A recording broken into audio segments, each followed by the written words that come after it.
നെടുങ്കണ്ടത്ത് പൊതുപ്രവർത്തകനെ സ്വകാര്യ ആശുപത്രിയിൽ തൂങ്ങി മരിച്ച നിലയിൽ കണ്ടെത്തി. RSP ഉടുമ്പൻചോല മണ്ഡലം സെക്രട്ടറി MS ഷാജിയെയാണ് ആശുപത്രിയിൽ ശുചിമുറിയിൽ മരിച്ച നിലയിൽ കണ്ടെത്തിയത്. സംസ്കാരം നാളെ നടക്കും.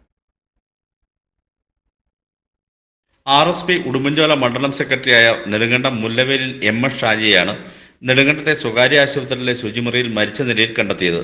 48 വയസ്സായിരുന്നു പ്രായം. ഷാജി കഴിഞ്ഞ ആഴ്ച തമിഴ്നാട്ടിലെ ഒരു സ്വകാര്യ ആശുപത്രിയിൽ കിഡ്നി സംബന്ധമായ ഓപ്പറേഷന് വിധേയനായിരുന്നു. വീട്ടിൽ വിശ്രമത്തിലായിരുന്ന ഇദ്ദേഹത്തിന് ഇന്നലെ രാത്രിയോടെ വയറുവേദന അനുഭവപ്പെടുകയും തുടർന്ന് ഇന്ന് പുലർച്ചെ 3 മണിയോടെ കല്ലാറിലെ സ്വകാര്യ ആശുപത്രിയിൽ എത്തിക്കുകയും ചെയ്തു.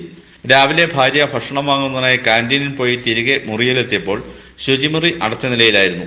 എന്നാൽ ഏറെ നേരം കഴിഞ്ഞിട്ടും ശുചിമുറി തുറക്കാത്തതിനെ തുടർന്ന് ആശുപത്രി അധികൃതരെ വിവരമറിയിച്ചു. തുടർന്ന് കെട്ടിടത്തിന് പിന്നിലൂടെ കയറി പരിശോധിച്ച ജീവനക്കാരാണ് ഷാജിയെ ശുചിമുറിയിലെ ഷവറിൽ തൂങ്ങിയ നിലയിൽ കണ്ടെത്തിയത്.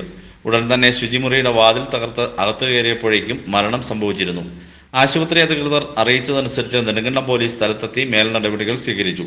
ഇടുക്കി മെഡിക്കൽ കോളേജിൽ പോസ്റ്റ്മോർട്ടത്തിന് ശേഷം മൃതദേഹം വൈകുന്നേരം 6 മണിയോടെ ഷാജി താമസിക്കുന്ന താന്നിമൂട്ടിലെ വസതിയിലെത്തിച്ചു.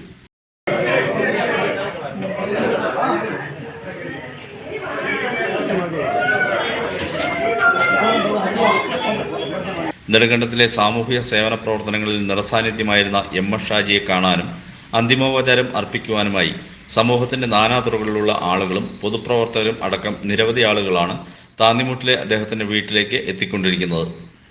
മൃതദേഹം നാളെ രാവിലെ 10 മണിക്ക് പരിവർത്തനമേട് റോഡിന് സമീപമുള്ള പ്ലാത്തോട്ടംപടിയിലെ ഷാജിയുടെ കുടുംബ വീട്ടിൽ സംസ്കരിക്കും.